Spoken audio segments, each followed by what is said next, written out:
ഇന്നത്തെ നമ്മുടെ അതിഥി സാബു തിരുവല്ല. സ്നേഹപൂർവ്വം പുലർകാലത്തിലേക്ക് സ്വാഗതം ചെയ്യുന്നു. എല്ലാവർക്കും നമസ്കാരം. ജീവൻ ടിവിയുടെ പുലർക്കാലം എന്ന പരിപാടിയിലൂടെ നിങ്ങളെ കാണാൻ ഞാൻ എത്തിയിരിക്കുന്നു. ഒരിക്കൽ കൂടി എന്റെ പ്രിയപ്പെട്ടവർക്ക് വിനീതമായ നമസ്കാരം. സാബു ഇന്ന് ഗസ്റ്റായിട്ട് വന്നതിൽ എനിക്ക് പേഴ്സണലി വളരെ സന്തോഷമുണ്ട്.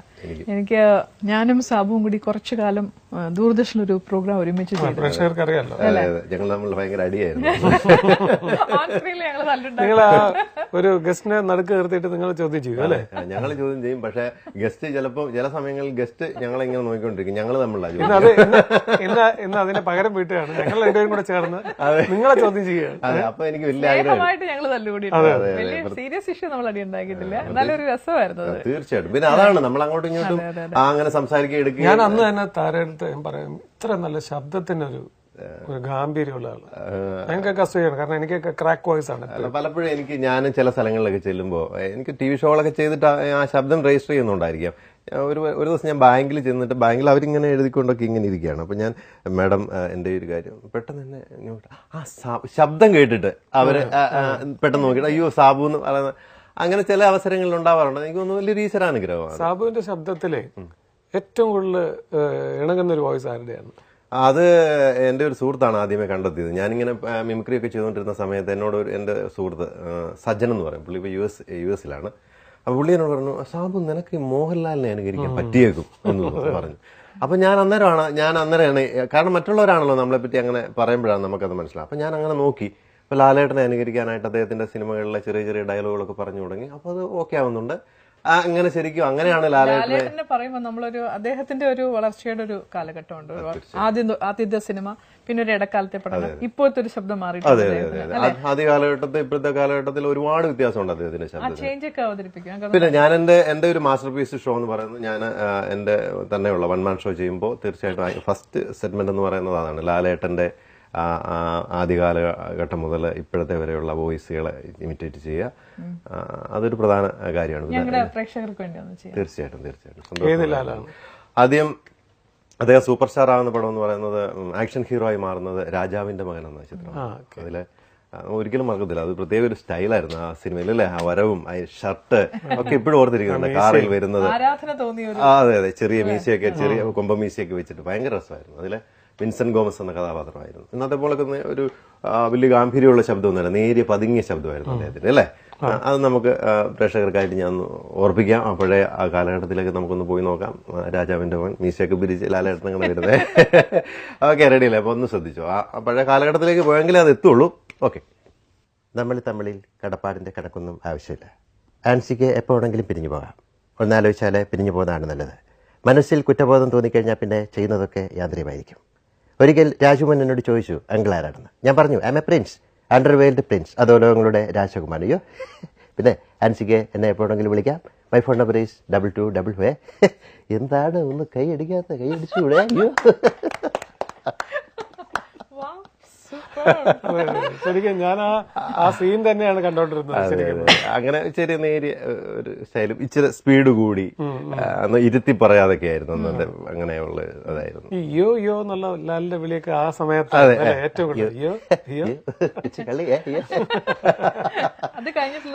അത് കഴിഞ്ഞിട്ട് പിന്നെ അങ്ങനെ വരുമ്പോൾ ചേഞ്ച് വരുമ്പം നമുക്ക് ഏറ്റവും മനസ്സിൽ പെട്ടെന്ന് തോന്നുന്ന, എന്റെ മനസ്സിൽ എപ്പോഴും കൊണ്ടു നടക്കുന്ന ഒരു ചിത്രം എന്ന് പറയുന്നത് കിലുക്കമായിരുന്നു. കിലുക്കം ലാലേട്ടന് ഭയങ്കരമായിട്ട് സൂപ്പർ ഹിറ്റായി മാറിയ പടമാണ്. അപ്പൊ കിലുക്കം ഓർക്കുമ്പോൾ പെട്ടെന്ന് നമുക്ക് അതിൽ മഹാനായ ഒരു നടനെ കൂടെ ഓർക്കേണ്ടതുണ്ട് അല്ലേ, നമ്മുടെ ജഗദീശേട്ടൻ. ശരിക്കും ലാലേട്ടനും ജഗദീശേട്ടനും കൂടെ അതെ ഓക്കെ അങ്ങനെ ആയിരുന്നല്ലോ അവര് ആ സിനിമയിൽ. ഭയങ്കര ഗംഭീര, രണ്ടുപേരും കൂടെ അങ്ങോട്ട് എന്തൊരു ഗംഭീര പ്രകടനമായിരുന്നു നമ്മളെ ചിരിപ്പിച്ചത്. അതെ. അപ്പൊ ഞാൻ ലാലേട്ടനെ ആ കാലഘട്ടത്തിൽ സാധാരണ അവതരിപ്പിക്കുമ്പോൾ ജഗദീശേട്ടനെ കൂടെ കൂട്ടുപിടിക്കും ഒരു സപ്പോർട്ടിന്. രണ്ടുപേരും കൂടെയാണ് അവതരിപ്പിക്കുന്നത്. ഒക്കെ നിന്ന് നല്ലതായിട്ട് ചെയ്യണം. ഓക്കെ, എങ്കിലും നമുക്ക് ഇവിടെ ഉള്ള പരിമിതിക്കുള്ളിൽ നമുക്ക് അതൊന്ന് ചെയ്യാം. അതെ, നമ്മൾ അവരൊന്ന് മുൾമുനയിൽ നോക്കിക്കൊണ്ടിരിക്കണം. ജഗതിയും ഒരുമിച്ച് എങ്ങനെയാണ് ഒരു സ്റ്റേജിൽ വരുന്നത്? ഒരു ചെറിയ ബ്രേക്ക്.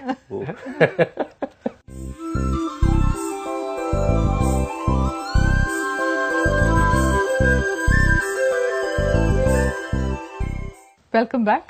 നമ്മൾ പ്രേക്ഷകരെ ഇങ്ങനെ മുൾമുനയിൽ നിർത്തിയിരിക്കുകയായിരുന്നു. അവരിങ്ങനെ 2 കഥാപാത്രങ്ങൾ ഒരുമിച്ച് എങ്ങനെയാണ് സാബു അതെ ചെയ്യുന്നത്. കിലുക്കം അദ്ദേഹത്തിൽ എനിക്ക് തോന്നുന്നു ജയതിച്ചേട്ടനെ ആദ്യം ഇൻട്രൊഡ്യൂസ് ചെയ്യുന്ന ഒരു സീനാണ്. ജയതിച്ചേട്ടൻ വന്ന് വരുന്നതാണ്. അപ്പോൾ വന്ന് നോക്കുന്ന പറഞ്ഞാൽ അവിടെ വെട്ടവും വെളുപ്പൊന്നും കാണുന്നില്ല. പുള്ളി തുടങ്ങുന്നുണ്ടായിരുന്നു. എന്തോ നാടേ ഇത് മിന്നാമിനിങ്ങിന്റെ തുറുങ്ങു വെട്ട, ഇവിടെ വെട്ടോ വെളിച്ചോ തിരിയൊന്നുമില്ല. അതിനായിട്ട് വെള്ളോ ഗ്ലാസ് വേണം. എന്തിനാണ് 2 ഗ്ലാസ്? അപ്പൊ നീ അടിക്കുന്നില്ലേ? ഞാനേ അടിക്കുന്നുള്ളൂ. ഞാൻ അടിച്ചടിച്ചൊരു ലെവലായി കഴിയുമ്പോ മിച്ചം ഉണ്ടായി അടിച്ചാ മതി. അങ്ങനെ മിച്ചം വെച്ച് എനിക്ക് സാർ സൗജന്യം തരേണ്ട, അതുകൂടെ നീ അങ്ങ് വിഴുങ്ങിക്കോ. എടാ ചേച്ചി, ഒരു വീട്ടിൽ 2 പേര് താമസിക്കുമ്പോൾ ഒരാളുടെ കൈവശം 1-2 രൂപ കുറഞ്ഞിരിക്കും. 1-2 ഉലുവ കുറഞ്ഞിരിക്കും. നിന്നെ പോലെ കൊന്നുമില്ലാത്തൊരു ദരിദ്രവാസിയെ ആരും കൂടെ താമസിപ്പിക്കത്തില്ല. എടാ ഇതാരുടെ വീടാ? കൂടൂരിലെ ചത്തുപോയ പൂതലിക്ക അണ്ണാച്ചിയുടെ ഇപ്പൊ കറുപ്പയ്യയുടെ കസ്റ്റഡിയിൽ. കറുപ്പയ്യായിക്ക് പട്ട മേടിച്ചു കൊടുത്തു, വാടക കൊടുക്കാതെ ഞാനിവിടെ കഴിയുന്നു. ഇലനക്കി പട്ടിയുടെ ഹൃദക്കി പട്ടിയായിട്ട് എന്നെ കൂടാ നീയും. എടാ ഇലനക്കി, നീ നോക്കിക്കോ, എന്നെങ്കിലും 4 കാശ് ഞാനും ഉണ്ടാക്കും. ഉണ്ടാക്കും നീ കുറെ കാലമായാലും ഇങ്ങനെ പറയാൻ തുടങ്ങിയിട്ട്. എടാ മുത്തൂസേ, കാശ് സമ്പാദിച്ച് പണക്കാരനാന്ന് വെച്ചാൽ മൂത്ത് ധരിച്ച് കുഴി പോത്തേ ഉള്ളൂ. അതിനായിട്ട് കിട്ടുന്ന കാശ് വർഷത്തോറും കൂട്ടി വെച്ച് ഞാൻ കുതിര കളിക്കുന്നത്. കിട്ടിയാ ലൂട്ടി, അല്ലേ ചട്ടി.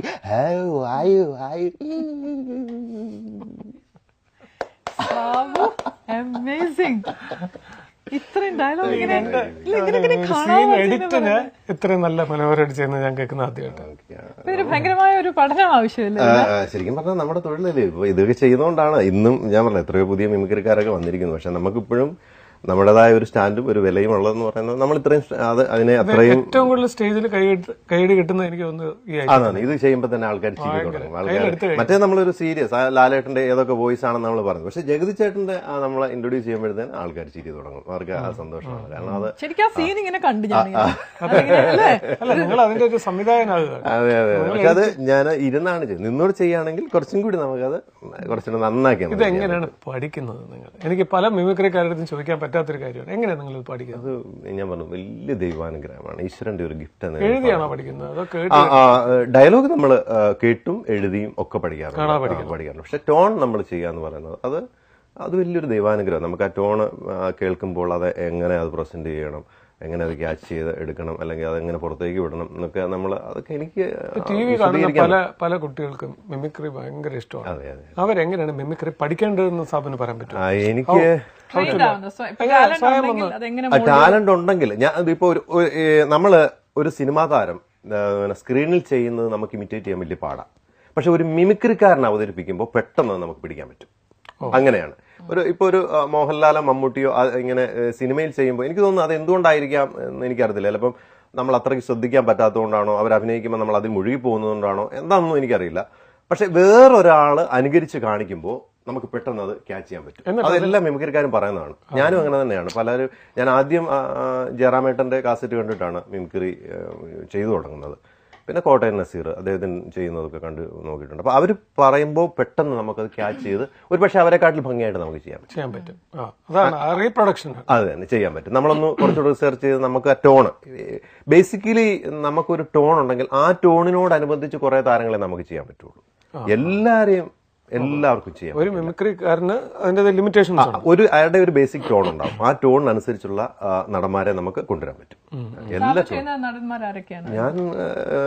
ഞാൻ ശരിക്കും 10-20-30 താരങ്ങളെ അനുകരിക്കും. എന്റെ ഒരു 1 man ഷോ തന്നെയുണ്ട്. ഒരു 2-2.5 കോടി രൂപയുടെ ആസ്തിയുള്ള ഒരു മുതലാളിയാണ്. അതെ, എല്ലാവരുടെയും ഒക്കെ പറയാം. എല്ലാവരുടെയും അവരുടെയൊക്കെ സ്വത്ത് കൂട്ടണം. ഈ താരങ്ങളുടെ എല്ലാം കൂടെ സ്വത്ത് കൂട്ടണം. എന്നാലേ സാബു എനിക്ക് തോന്നുന്നു ലാലേട്ടന് ഡബ് ചെയ്തിട്ടുണ്ടല്ലേ?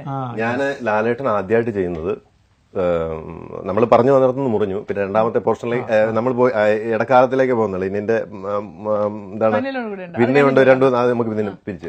അത് കഴിഞ്ഞിട്ട് വരാന്ന് പറയാം. ലാലേട്ടന്റെ ഒരു ഇപ്പോഴത്തെ അത് കഴിഞ്ഞിട്ട് ഇപ്പൊ നമ്മൾ ആ ഒരു കാലഘട്ടം കഴിഞ്ഞ് കഴിഞ്ഞാൽ പിന്നെ എനിക്ക് തോന്നുന്നത് നമ്മൾ കേട്ടു തുടങ്ങി അതായത് മീശ വിരിച്ച് നല്ല ഡെപ്ത് ടോണിൽ വന്നിട്ട് അടിപൊളി ഡയലോഗുകൾ പറയുന്ന ഒരു സംഭവമായിരുന്നു. അത് ആദ്യം ഉണ്ടായ സിനിമ എന്ന് പറയുന്നത് ഹിറ്റായ സിനിമ 6-ാം തമ്പുരാനായിരുന്നു. ഞാനത് എനിക്കൊരു അനുഭവമുണ്ട്. 6-ാം തമ്പുരാൻ ഇറങ്ങിയ സമയത്ത് ആദ്യമായിട്ട് ഞാനാണ് ഈ ടോണ് മിമിക്രി രംഗത്ത് അവതരിപ്പിക്കുന്നത്. അപ്പൊ ഞാൻ കൊച്ചിൻ രസി എന്ന് പറഞ്ഞ ട്രൂപ്പിൽ കളിച്ചുകൊണ്ടിരിക്കുകയാണ്. അപ്പോൾ അന്ന് ഇത് പഠിച്ച് അതിനു മുമ്പൊക്കെ പറയുന്നത് അല്ലിയെ കൊല്ലാൻ ശ്രമിക്കുന്ന ഗംഗയുടെ ശാരിക്ക് തീ പിടിപ്പിക്കുന്ന മാടമ്പള്ളിയിലെ മാനസിക രോഗി, നീ ഉദ്ദേശിക്കുന്ന പോലെ ശ്രീദേവ് കുട്ടിയല്ല, അത് നിന്റെ ഗംഗയാണ് എന്ന് പറയുന്ന ആ ചെറിയ ടോണാണ്. sweet അങ്ങനെയാണ് സംസാരിച്ചുകൊണ്ടിരുന്നത്. അതായിരുന്നു ചെയ്തുകൊണ്ടിരുന്നത്. അത് കഴിഞ്ഞിട്ട് ഈ സിനിമയൊക്കെ റിലീസായി ഇത് ഭയങ്കര അങ്ങനെ സക്സസ് ആയിട്ട് ഓടിക്കൊണ്ടിരിക്കുന്ന സമയത്ത് പെരുമ്പാവൂരടുത്ത ഏതൊരു സ്റ്റേജിലാണ് ഞാനിത് ആദ്യമായിട്ട് എല്ലാവരോടും പറഞ്ഞു ഞാൻ പുതിയ ടോൺ പഠിച്ചിട്ടുണ്ട് ചെയ്യാൻ പോവാന്നൊക്കെ പറഞ്ഞിട്ട്. പക്ഷെ ഞാനന്ന് ഇങ്ങനെ ചുള്ളിക്കം പോലെ ഇരിക്കുന്ന ആളാണ്. അപ്പോൾ ഒരു ജുബ്ബയൊക്കെ ഇട്ടിട്ട് ഞാൻ ഇങ്ങനെ വന്നപ്പോഴത്തേക്ക് ആൾക്കാർ കാരണം എന്താ വെച്ചാൽ ആളെ കണ്ടു കാരണം മോഹൻലാൽ ഭയങ്കര ഗംഭീരമായിട്ട് സാധനം ചെയ്തു, മീശയൊക്കെ പിരിച്ചു വല്ല ഡെപ്ത് ടോണി ചെയ്ത് വെച്ചിരിക്കുക. ഞാനിങ്ങനെ ചെല്ലി അങ്ങോട്ട്. അപ്പോൾ ആൾക്കാർ പോയി തുടങ്ങി. പക്ഷെ ഞാൻ ആ ഡയലോഗ് തമ്പുരാൻ എന്ന് വിളിച്ച അതേ നാവുകൊണ്ട് തന്നെ ചെറ്റ എന്ന് വിളിക്കേണ്ട വന്നതിൽ എനിക്ക് മനസ്താപമുണ്ട്. എടോ അപ്പൻ എന്ന് പേരുള്ള തേർഡ് റൈസ് ചെറ്റ താരാരടോ നാട്ടുരാജാവോ? തന്റെ ഈ കളരിയും മർമ്മവിദ്യയും തരികിട നമ്പറും ഒക്കെ ചെലവാകും ഇവിടുത്തെ പാവൻ ജനങ്ങളുടെ അടുത്ത്. ഇത് ആള് വേറെയാ. കളി ഒരുപാട് കണ്ടതാ ഞാൻ. കൊടിയേറ്റ് നടത്തിയെങ്കിൽ ഉത്സവം ജഗന്നാഥൻ നടത്തും. തന്റെ അറയിലോ അപ്പൂപ്പന്റെ കുഴിമാടത്തിനുള്ളോ താൻ കൊണ്ട് വെച്ചിരിക്കുന്ന തിരുഭാഭരണത്തിന്റെ ആ മാടപ്പെട്ടി താൻ കൊണ്ടുവന്ന് തരും.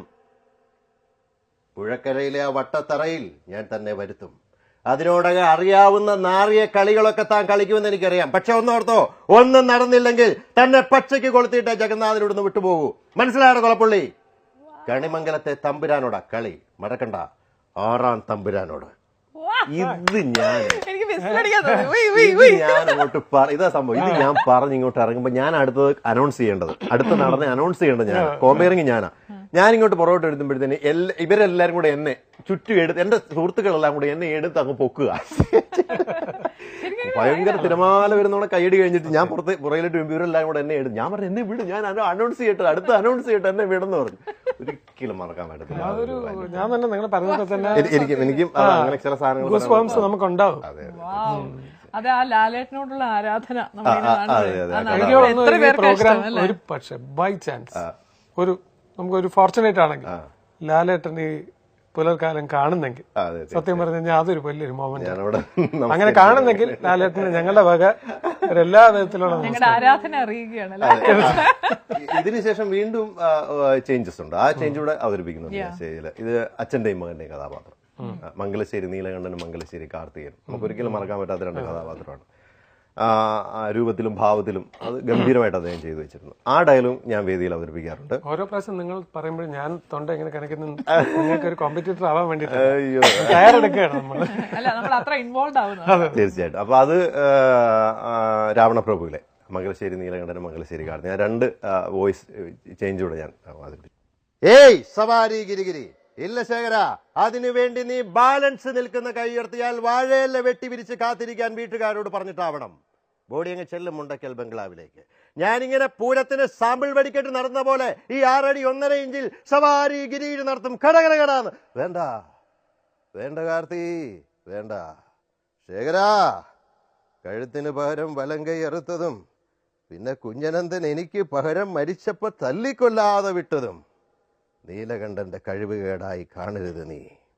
വലങ്കൈയിലേക്ക് രക്തോട്ടം കൂടിയപ്പോഴും ആയുധം താനെ കയ്യിലേക്ക് വന്നപ്പോഴും മനസ്സിന് ശരീരത്തെ ജയിക്കാൻ ഞാൻ ശീലിച്ചതിന്റെ ഫലമാണ് നീ. എന്താടോ നന്നാവാത്തെ? അനായാസേന മരണം വിനാദയന്യ ജീവിതം ദേഹി മത്കൃപയാ ശംബോധി ഭക്തിമഞ്ജല. അനായാസമായ മരണം, ദീനമില്ലാത്ത ജീവിതം നിന്നിൽ അചഞ്ചല ഭക്തനായി എനിക്ക് തന്നാലും ശംഭോ ശങ്കര ഗൗരി പഥേ. അങ്ങനെ പ്രാർത്ഥിച്ചുകൂടേണ്ട പ്രായമായി ശേഖര. ഈശ്വരൻ നിന്റെ മുമ്പിൽ വിളക്കായി തെളിയുമ്പോ അതിന്റെ നേർക്ക് തുപ്പരുത് നീ. വഴിമാറാ മുണ്ടക്കൽ ശേഖര. സ്ലോ മോഷനിലൊരു പോക്കാണ്. എനിക്കിപ്പോ സാബുവിനോട് ആരാധന തോന്നുന്നു. ഞാൻ ഒരു മിമിക്രി ആർട്ടിസ്റ്റിനെ ഇത്രയും അകലത്തില് കണ്ട് നമ്മളൊരു കാര്യം കേൾക്കുന്ന ആദ്യമായിട്ടാണ്. അതും എന്തൊരു പെർഫെക്ഷൻ. സൂപ്പർ കേട്ടോ, വാക്കുകളില്ല. കൂടുതൽ അറിയേണ്ടതുണ്ട്. ചെറിയ ഇടവേളയ്ക്ക് ശേഷം വെൽക്കം ആഫ്റ്റർ ദ ബ്രേക്ക്. ഒരു സവാരി ഗിരി ഗിരി ഗിരി ഗിരി ഗിരി ഇത്ര 3-4 ഗിരിയാണ്. ഞാൻ 5 ഗിരിയും കൂടെ 2 ഗിരി കൂടെ ഫ്രീ ആയിട്ട് തന്നു. ശരിക്കും സാബു ഇങ്ങനെ ഡയലോഗ് പറയുമ്പോൾ എനിക്ക് ലാലേട്ടന് ഇവിടെ കിട്ടിയ ഒരു സന്തോഷം തോന്നി. ലാലേട്ടൻ ഇവിടെ വന്ന് പുലർകാലത്ത് ഞാൻ ആദ്യമായിട്ട് അദ്ദേഹത്തിന് വേണ്ടി ഡബ് ചെയ്യാനായിട്ട് പോകുന്നുണ്ട്. അതായത് എന്നെ ഇവിടുന്ന് ഒരാൾ വിളിക്കുന്നു, ലാലേട്ടന് വേണ്ടി അദ്ദേഹത്തിന്റെ ഒരു പരസ്യം ഡബ് ചെയ്യണമെന്ന്, അദ്ദേഹം വിഷ്വൽ ചെയ്ത പരസ്യം ഡബ് ചെയ്യണമെന്ന് പറഞ്ഞു. അത് തമിഴിലേക്കാണ്, മലയാളത്തിന്റെ മൊഴിമാറ്റം. അപ്പൊ എന്നെ ഒരാൾ വിളിച്ചു ചോദിച്ചു, ഇയാള് മോഹൻലാലിന്റെ ശബ്ദം അനുകരിക്കുന്ന ആളെ ഇന്നോടൊക്കെ ഒരു സംഭവം ഉണ്ടോ, ഒന്ന് ഡബ് ചെയ്യണമെന്ന്. അപ്പം ഞാൻ പറഞ്ഞാൽ ചെയ്യാം. അപ്പം ഞാൻ എൻ്റെ സുഹൃത്തുക്കളോട് ഞാൻ ചോദിച്ചു, ഇന്നോടൊക്കെ എന്നെ വിളിച്ചിട്ടുണ്ടോ, വലിയ സംഭവമില്ലയോ ലാലേട്ടൻ്റെ ഒക്കെ. അപ്പോൾ അവർ പറഞ്ഞു, പണി കിട്ടും കേട്ടോ, ലാലേട്ടൻ അറിഞ്ഞിട്ട് വല്ലതും ആണോ നമുക്ക് അറിയത്തില്ല, ലാലേട്ടൻ അറിയാതെ വല്ലതും സംഭവിക്കുകയാണെങ്കിൽ പണി കിട്ടിക്കഴിഞ്ഞാൽ ഇരിപ്പത്, അതുകൊണ്ട് നീ എന്തെങ്കിലും ചോദിച്ചറിഞ്ഞിട്ടേ പോകാമെന്ന് പറഞ്ഞു. അപ്പം ഞാൻ എന്തോ ചെയ്യണം, നീ ഒരു കാര്യം ചെയ്യും, ആൻ്റണി പെരുമ്പാവൂരിനെ വിളിക്കാൻ പറഞ്ഞു. അപ്പം ഞാൻ അദ്ദേഹത്തിൻ്റെ നമ്പർ എടുത്ത് അദ്ദേഹത്തെ വിളിച്ചു. അപ്പോൾ അദ്ദേഹം പറഞ്ഞു പ്രജയുടെ ഡബ്ബിങ് നടന്നുകൊണ്ടിരിക്കുന്ന സമയമാണ്, ആ സമയത്ത് പ്രജയുടെ ഡബ്ബിങ് നടന്നുകൊണ്ടിരിക്കുക. അപ്പം ചെന്നൈ വെച്ചാണ് ഈ ഡബ്ബിങ് ചെയ്യേണ്ടത്. അപ്പോൾ ആൻചേട്ടൻ എന്നോട് പറഞ്ഞു, ഇന്നോടൊക്കെ പ്രജയുടെ ഡബ്ബിങ് അവിടെ നടക്കുകയാണ്, ലാലേട്ടനെ കണ്ടിട്ട് ചെയ്താൽ മതി എന്ന് പറഞ്ഞു. അപ്പം ഞങ്ങൾ നേരെ, ഞാൻ പറഞ്ഞു ഞാൻ വരാം, അവരോട് ഞാൻ പറഞ്ഞു ഞാൻ വരാം, പക്ഷേ ലാലേട്ടനെ കണ്ട് ലാലേട്ടൻ അനുവാദം തരാതെ ഞാൻ ഒരിക്കലും ചെയ്യത്തില്ല എന്ന് പറഞ്ഞു. അപ്പം ഞാൻ ചെന്നൈ ചെന്നിറങ്ങി, രാവിലെ ഗുളിയൊക്കെ കഴിഞ്ഞ് ഫ്രഷായിട്ട് ഞാൻ പറഞ്ഞു ലാലേട്ടനെ കാണാൻ ഓക്കെ. അപ്പോൾ അവർ വിളിച്ചിട്ട് പ്രജയുടെ ഡബ്ബിങ് നടക്കുന്ന സ്റ്റുഡിയോയിൽ, തിയേറ്ററിൽ അവിടോട്ട് ചെന്നു. അപ്പോൾ ഞാൻ ഇങ്ങനെ നിൽക്കുക, ലാലേട്ടനെ കണ്ടിട്ടില്ല നേരിട്ട്. ഇങ്ങനെ ഞാൻ നോക്കുന്നുണ്ട്, ഇങ്ങോട്ട് ഇറങ്ങി വരും, എന്താ ഇങ്ങനെ അങ്ങോട്ട് വന്നിട്ട് എന്നോട് വന്ന് ചോദിച്ചു, എന്താ ലാലേട്ടൻ ഞാൻ ഇത് ചെയ്യുന്നത്, ഇയാൾ ചെയ്യുമോ, നോക്കാം, അല്ല തമിഴാണ് അറിയാമോ, അല്ല അവർ പറഞ്ഞു തന്നാൽ നോക്കാം, ശരി ഓക്കെ, ശരി ഇത്രയും സംഭവം. കാരണം നമ്മൾ ഇപ്പോഴും ഞാനതെങ്ങനെ എൻ്റെ കണ്ണിലുണ്ട്. അദ്ദേഹം വരും, ആദ്യമായിട്ട് നമ്മൾ അദ്ദേഹത്തെ കാണുക, അദ്ദേഹം വലിയ നടൻ, അദ്ദേഹത്തുമായിട്ട് സംസാരിക്കാൻ ഇങ്ങനെ ഒരു അവസരം.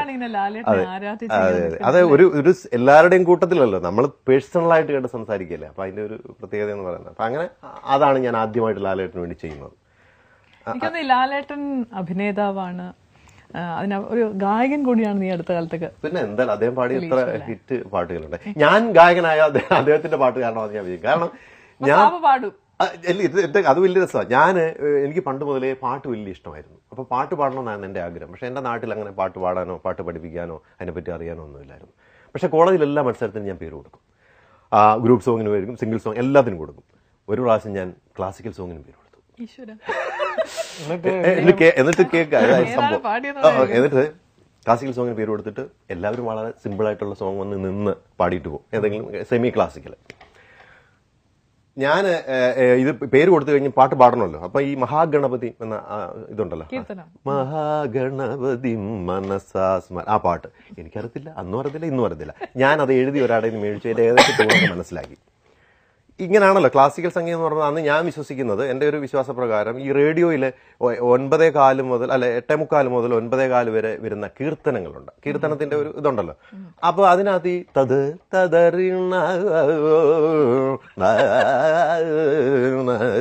ഈ സംഭവം ഉണ്ട്. ഇതാണ് ക്ലാസിക്കൽ സംഗീതം എന്നാണ് എൻ്റെ ഒരു വിശ്വാസം. അപ്പം മഹാഗണപതി കിട്ടി, ഈ സാധനം ഇവിടെ ഉണ്ട്. അപ്പൊ ഞാൻ എന്ത് ചെയ്തു, ഈ മഹാഗണപതി ഞാൻ എല്ലാവരും വന്ന് സിമ്പിളായിട്ട് നിന്നിട്ട് പാടിപ്പോയി. ഞാൻ ചമ്മറൊക്കെ അങ്ങോട്ട് വളഞ്ഞിരുന്ന് കോളേജിലെ മത്സരത്തിന് മൈക്കൊക്കെ അങ്ങോട്ട് പിടിച്ചു വെച്ച് ഇരുന്നിട്ട് ഒരു 1.5 കിലോമീറ്റർ തതറിന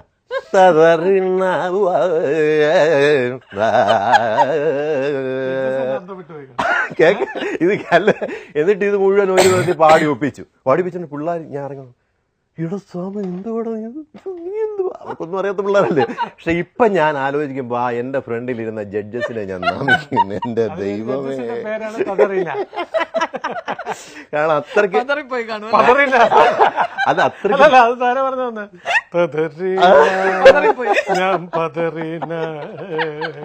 അങ്ങനെ വലിയ അഭ്യാസങ്ങൾ. പക്ഷെ പാട്ടിനോട് എനിക്ക് ഭയങ്കര ഇഷ്ടമായിരുന്നു. അങ്ങനെ എന്തെങ്കിലും ഒരു സ്റ്റേജിൽ പാടണം എന്നൊക്കെ ഞാൻ ആഗ്രഹിച്ചിരുന്നു. അങ്ങനെ വരുന്ന സമയത്താണ് ഈ ലാലേട്ടന്റെ പാട്ടുകൾ വരുന്നത്, മോഹൻലാലിന്റെ പാട്ടുകൾ വരുന്നത്. അപ്പൊ ലാലേട്ടന്റെ ശബ്ദം അനുകരിക്കുന്നതുകൊണ്ട് അദ്ദേഹത്തിന്റെ പാട്ടുകൾ പാടാമെങ്കിൽ തെറ്റിയാലും കുഴപ്പമില്ലല്ലോ, അനുകരിച്ച് പാടുന്നതല്ലേ, നമുക്ക് കുഴപ്പമില്ലെന്ന്. അങ്ങനെ ഞാൻ ആദ്യമായിട്ട് അണ്ണാറക്കണ്ണ എന്ന് പറഞ്ഞ പാട്ട് പഠിച്ചു. അണ്ണാറക്കണ്ണ എന്ന് പറഞ്ഞ പാട്ട് പഠിച്ചു. അത് സ്റ്റേജ് പാടി തുടങ്ങി. ഇപ്പൊ അത് ഏത് വേണമെന്ന് പറഞ്ഞാൽ ഏത് ആറ്റുമണൽ മതി, അതാണ് അദ്ദേഹത്തിന്റെ ശബ്ദത്തിൽ പാടാൻ ശ്രമിക്കാം. ഞാൻ പാട്ടുകാരനല്ല, എന്റെ പാട്ടിന്റെ അഭ്യാസങ്ങളൊക്കെ അറിയാമല്ലോ. കാരണം സംഗീതം എന്ന് പറയുന്നത് എന്താണെന്ന് എനിക്കറിയില്ല. പക്ഷെ അത് കേട്ട് കഴിയുമ്പോൾ ഞാൻ നല്ലൊരു ആസ്വാദകനാണ്, എങ്ങനെ പാടാമെന്ന് ശ്രമിക്കാറുണ്ട്. പാട്ട് നിങ്ങൾ കേട്ടിട്ട് പറയൂ, ഏത് സിംഹത്തിന്റെ മടയിലാണ് സാബു. അതെ അതെ അതെ അതെ, സംഗീതം പഠിക്കണമെന്ന് ആഗ്രഹമായി ചെന്നുപെട്ടത് ഒരു പഴയ സിംഹത്തിന്റെ മടയിൽ. ഓക്കെ, എന്നാ പാട്ട് നമുക്കൊന്ന് കേൾക്കാം. എനിക്ക് മ്യൂസിക് ഉണ്ടെങ്കിൽ അല്ലേ, നമുക്ക് ട്രാക്ക് കിട്ടും അല്ലേ, ട്രാക്ക് ഉണ്ടെങ്കിൽ. Welcome after the break. ഞങ്ങളും വെയിറ്റ് ചെയ്യാണ് സാബുവിന്റെ ആ പാട്ട്. ഞാൻ പാടി ലാലേട്ടന്റെ ശബ്ദത്തിലുള്ള കേൾക്കാം, മ്യൂസിക് നോക്കാം.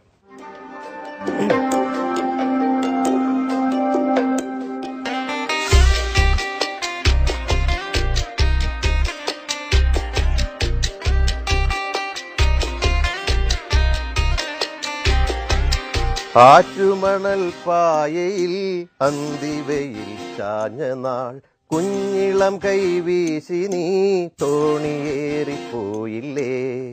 വീഴാതെ കണ്ണിലന്നു മിന്നിയ നീർമണി നീറാതെ നീറുന്നോരോർമതൻ നെയ്ത്തിരി എന്നെ വിട്ടിട്ടെന്തേ പോയി മഞ്ചാടിക്കുരുവി. നിന്നെ കാത്തി തീരത്തെന്റെ മോഹം വേരോടി. ആറ്റുമണൽ പായയിൽ അന്തിവയിൽ ചാഞ്ഞ നാൾ കുഞ്ഞിളം കൈവീശി നീ തോണിയേറിപ്പോയില്ലേ.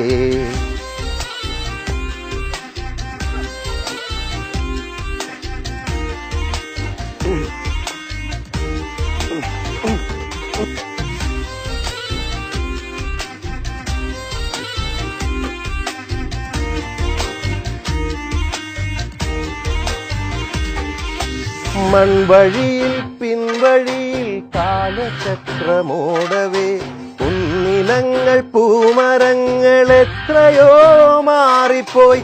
കാണേ നൂൽപ്പുഴ എങ്ങോ മാഞ്ഞു നീരൊഴിഞ്ഞ വെൺമണലിൻ തോണി പോലെയായി ഞാൻ. ആറ്റുമണൽ പായയിൽ അന്തിവയിൽ ചാഞ്ഞ നാൾ കുഞ്ഞിളം കൈവീശി നീ തോണിയേറിപ്പോയില്ലേ. പെർഫോമൻസ്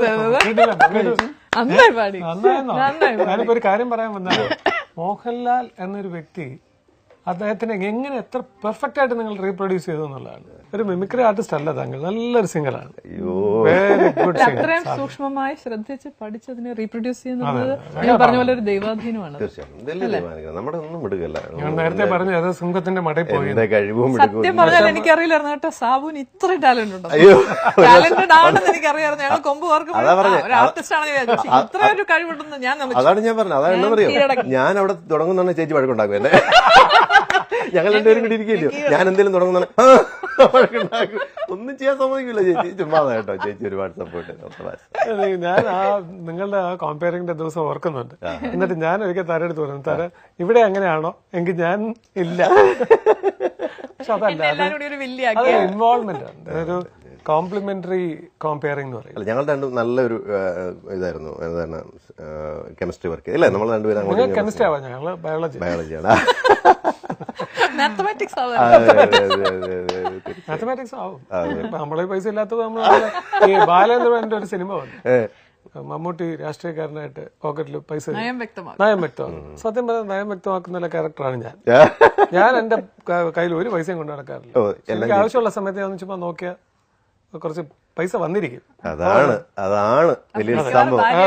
അതാണ് വലിയ സംഭവം. അത് വേണം, അതാണ് നമുക്ക് ആവശ്യം. അതെ അതെ. ഇപ്പൊ നമ്മളിങ്ങനെ കുടുംബകാര്യത്തിലേക്ക് പോയി. എനിക്ക് വളരെ ആഗ്രഹമുള്ളൊരു വോയിസ് ഉണ്ട്. ലാലേട്ടന്റെ ഒരുപാട് നമ്മൾ അവതരിപ്പിച്ചു പല സ്റ്റേജസ്. അവതരിപ്പിക്കുമ്പോ എല്ലാവരും പെട്ടെന്ന് ഓർക്കാറുണ്ട്, ഞാൻ മമ്മൂക്കയെ പറയാറില്ലേ എന്ന് ഓർക്കാറുണ്ട്. ഞാൻ മമ്മൂക്കയെ പറയാറുണ്ട്.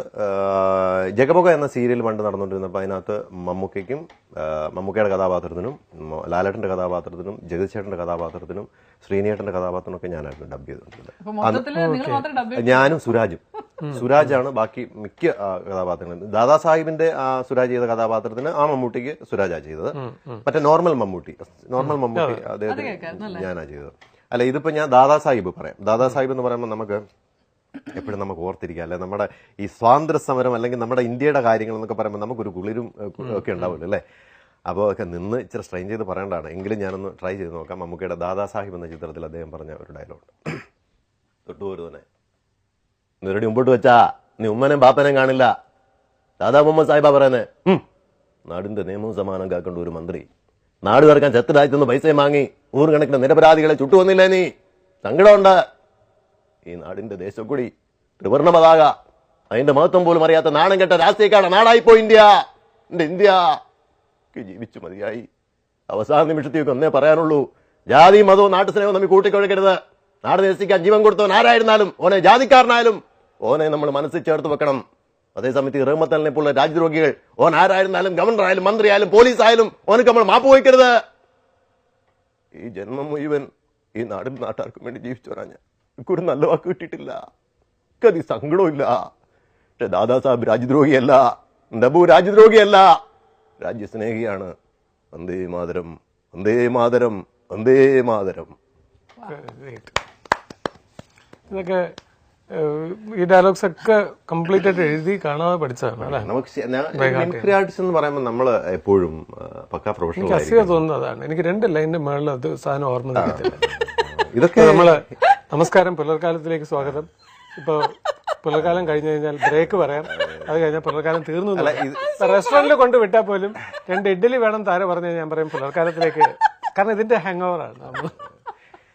അല്ല, അങ്ങനെ ചെയ്യുമ്പോൾ ചേട്ടൻ പറഞ്ഞ പോലെ ഇതല്ല ഇതിലെ ഒരു ഞാൻ പറഞ്ഞില്ല 10-25 നടന്മാര് ഒന്നിച്ച് ആരുടെ പേര് പരാമർശിക്കത്തില്ല. മധുസാറിൽ തുടങ്ങി ജയനിൽ അവസാനിക്കുന്ന ഒരു സ്കിറ്റ് ഞാൻ ചെയ്യുന്നുണ്ട്. അത് 1-to-1 ആയിട്ട് ഓരോ ആർട്ടിസ്റ്റുകളും മലയാള സിനിമയുടെ പ്രതിസന്ധിയെ പറ്റിയിട്ടുള്ള ഒരു ചർച്ചയാണ്. ഈ സിനിമാ താരങ്ങൾ എല്ലാവരും കൂടി ഒന്നിച്ചിരുന്ന് ചർച്ച ചെയ്യാം. മരിച്ചവരും ജീവിച്ചിരിക്കുന്നതുമായ ആൾക്കാരെല്ലാം കൂടി ഒന്ന് ചർച്ച ചെയ്താൽ ആ ചർച്ച എന്താണെന്നുള്ള ഒരു ശബ്ദചിത്രമാണ് കൊടുക്കുന്നത്. അത് ഈ പഴയ താരങ്ങളും പുതിയ താരങ്ങളും എല്ലാവരും ആണ് വന്നത്. പക്ഷെ അത്രയും നമുക്ക് സമയമില്ല. ചെറിയൊരു സംഭവം, അതെ, ഒരു ചെറിയ break സമയമില്ലാത്തതുകൊണ്ട് we will take the whole time after this break for that scenario script. Wait with us. We go for a short break. പ്രേക്ഷകർ ഈ ഒരു ബ്രേക്കിന് ശേഷം കാണാൻ പോകുന്നത് ഒട്ടനവധി മലയാള സിനിമയിലെ താരങ്ങൾ ഒന്നിച്ചിരുന്ന് സിനിമയുടെ ചർച്ച ചെയ്യുന്ന ആളാണ്.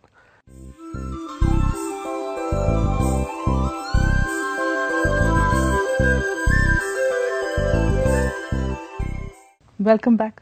നിങ്ങളെ പോലെ ഞങ്ങൾ ഇങ്ങനെ കാത്തിരിക്കുകയാണ് സാബുവിന്റെ ശബ്ദത്തിലൂടെ ആരൊക്കെയാണ് വരാൻ പോകുന്നത്. മലയാള സിനിമയുടെ പ്രതിസന്ധി എന്നും പ്രതിസന്ധിയാണ് അല്ലെ? ഇപ്പൊ ഓരോ കാര്യങ്ങൾ എന്നും പ്രതിസന്ധിയാണ് മലയാള സിനിമ. അപ്പൊ അതുകൊണ്ട് എന്റെ ഈ ആശയം ഞാൻ വർഷങ്ങൾക്ക് മുമ്പേ തുടങ്ങിയാണ്. ഇന്നും അതിന് സാധ്യതയുണ്ടെന്നുള്ളതാണ്. ആ ഒരു ആശയം നമുക്ക് എപ്പോഴും പ്രസന്റ് ചെയ്യാൻ പറ്റും. അത് എന്നാന്ന് പറയാം, എന്തുകൊണ്ടാണ് മലയാള സിനിമ നശിക്കുന്നതെന്ന് ഓരോ നടന്മാരും അവരുടെ ഇതുകൊണ്ട് പറയുകയാണ്. ഇങ്ങനെ ആയിരുന്നെങ്കിൽ മലയാള സിനിമ ചോദിച്ചു കഴിഞ്ഞാൽ ഇങ്ങനെ ആയിരുന്നെങ്കിൽ മലയാള സിനിമ, അത് അവരുടെ അത് പറയുമ്പോൾ നിങ്ങൾക്ക് മനസ്സിലാകും എന്തുകൊണ്ടാണ് അവർ പറയുന്നതെന്ന് മനസ്സിലാകും. ഞാനൊന്ന് ചുമ്മാ ഒന്ന് പറഞ്ഞു നോക്കാം. പ്രിയമുള്ള മലയാള സിനിമാ നടന്മാരെ, നമ്മുടെ സിനിമ അനുദിനം പരാജയപ്പെട്ടുകൊണ്ടിരിക്കുകയാണ്. അപ്പോൾ അതിനു വേണ്ടിയിട്ട് ഉള്ള ചർച്ചയാണ്. പ്രിയമുള്ള എൻ്റെ സഹപ്രവർത്തകർ, മലയാള സിനിമ ഇങ്ങനെ പോയാൽ നമ്മളെല്ലാം പട്ടിണിയാവും. സത്യം പറഞ്ഞാൽ എനിക്ക് ഒരു നേരം ഒരു ചെരുവം പഴങ്കഞ്ഞെങ്കിലും കുടിച്ചേ പറ്റത്തുള്ളൂ. അതുകൊണ്ട് ഈ സംഭവത്തിൽ ഞാൻ ആദ്യമേ തന്നെ അഭിപ്രായം പറയാൻ പോവുകയാണ്. ഈ കാര്യത്തിൽ എനിക്ക് പ്രത്യേകിച്ച് ഒരഭിപ്രായമില്ല. നിങ്ങളെല്ലാം കൂടെ എന്താ വെച്ചാൽ തീരുമാനിക്കുക, ഞാനുണ്ട്. മലയാള സിനിമ എങ്ങനെ പരാജയപ്പെടാതിരിക്കും, എങ്ങനെ നശിക്കാതിരിക്കും? മരങ്ങളെല്ലാം വെട്ടി നശിപ്പിക്കുകയല്ലേ? മനസ്സിലായില്ല. നസീർ സാർ പറഞ്ഞത് എന്താണെന്ന് മനസ്സിലായില്ല. മനസ്സിലാവാത്ത കാര്യങ്ങൾ മനസ്സിലാവുന്ന രീതിയിൽ മനസ്സോടെ പറഞ്ഞെങ്കിലേ മനസ്സിലായില്ലേ? എനിക്ക് മനസ്സിലാകാഞ്ഞിട്ട് ചോദിക്കുക, ഈ മലയാള സിനിമയും മരങ്ങളും തമ്മിൽ എന്താ ഇത്ര ബന്ധം? മരങ്ങളുണ്ടെങ്കിലല്ലേ മരം ചുറ്റി പ്രേമം നടത്താൻ പറ്റൂ. മരം ചുറ്റി പ്രേമം ഉണ്ടെങ്കിലല്ലേ മലയാള സിനിമ വിജയിക്കൂ. പണ്ട് ഞാനും ജയഭാരതിയും ഷീലയും ഇവൻ ഒരുപാട് മരത്തെ കയറ്റിയതാ. ആ കാര്യമൊന്നും ഇവിടെ പറയണ്ട.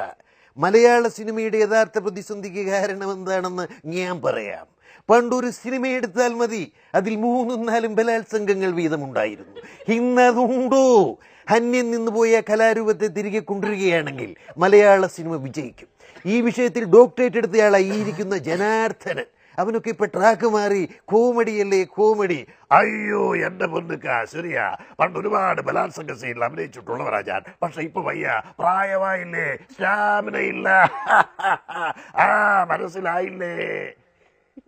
ഇതൊന്ന് കട്ട് ചെയ്തതാണ്. ഇത് ഇങ്ങനെ ഇവരുടെ നേച്ചർ, എന്തെല്ലാമാണ് അവർ ചെയ്തുകൊണ്ടിരുന്നത്. അതുകൊണ്ടാണ് മലയാള സിനിമ പരാജയപ്പെടുന്നതെന്ന് 1-to-1 ആയിട്ട് 1-to-1 ഇങ്ങനെ പോയിട്ട് എന്റെ ആശയമാണ്.